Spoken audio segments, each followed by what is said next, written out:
भारत के pharmaceutical industry में एक बड़ा आईपीओ आने वाला है, लेकिन आईपीओ की एक सबसे इंपॉर्टेंट बात जो इन्वेस्टर को समझना जरूरी है। कंपनी का नाम है SIM biotech pharma lab limited करके। आईपीओ के जरिए लगभग कंपनी 1757 करोड़ रुपए जुटाने वाली है और जो प्राइस बैंड रहने वाला है 938 से लेकर 988 के बीच में। लेकिन सबसे बड़ा सवाल, कंपनी 1757 करोड़ रुपए मार्केट से जुटा सकती है कि नहीं। SIM biotech pharma lab limited का भी बिजनेस समझते कैसा है। SIM biotech pharma lab limited एक फार्मास्यूटिकल कंपनी है और बायोटेक्नोलॉजी कंपनी है जो मुख्य रूप से एक्टिव फार्मास्यूटिकल इंग्रेडिएंट यानी एपीआई के साथ मैन्युफैक्चरिंग बिजनेस काम करती है। कंपनी की खास पहचान ये है कि स्टेरॉइडल हार्मोन्स एपीआई के क्षेत्र में है। इसके अलावा company CDMO services, complex injection product पर भी काम करती है। कंपनी के पास एपीआई मैन्युफैक्चरिंग के लिए इंटीग्रेटेड कैपेसिटी है। इसी के साथ मैन्युफैक्चरिंग ऑपरेशन में केमिकल के साथ फर्मेंटेशन कैपेसिटी भी शामिल है।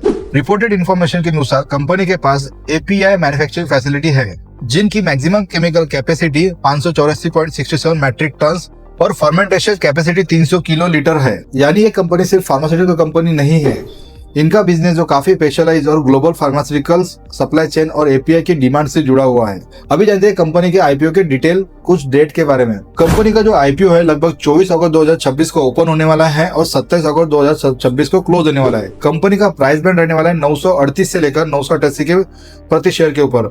लॉट साइज जो रहने वाली है 15 शेयर की मिनिमम लॉट साइज रहने वाली है। मतलब इसमें आपको अप्लाई करना है तो 15 के मल्टीपल में आप इसमें अप्लाई कर सकते हैं।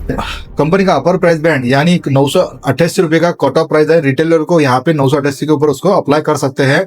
तो मिनिमम इन्वेस्टमेंट रहने वाला है 14,820 रुपए का उनका मिनिमम इन्वेस्टमेंट रहने वाला है। कंपनी लगभग आईपीओ के जरिए 1757 करोड़ रुपए जुटाने वाली है। 50 करोड़ का फ्रेश इश्यू रहने वाला है। लगभग 1607 करोड़ का ऑफर फॉर सेल रहने वाला है। यानी यहाँ पे इन्वेस्टर को थोड़ा ध्यान देने की जरूरत है। कंपनी का जो फ्रेश इशू है लगभग 150 करोड़ का है तो वो कंपनी के पास जाएगा और वही 1607 करोड़ रुपए ऑफर फॉर सेल है जो एग्जिस्टिंग शेयर होल्डर के पास में जाएगा। यानी कि यहाँ पे एग्जिस्टिंग शेयर होल्डर शेयर बेच के 1607 करोड़ रुपए जमा करने वाले हैं।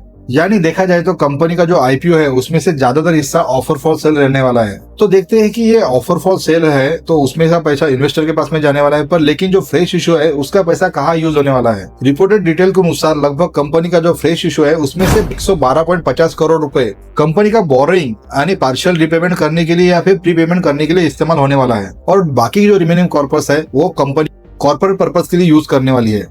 इसका मतलब कंपनी का जो फ्रेश इशू जो है उसका लगभग कंपनी डेट रिडक्शन के लिए यूज करने वाली है।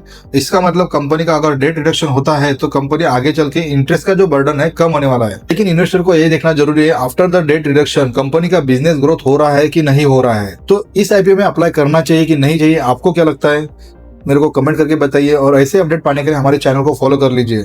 Thank you very much.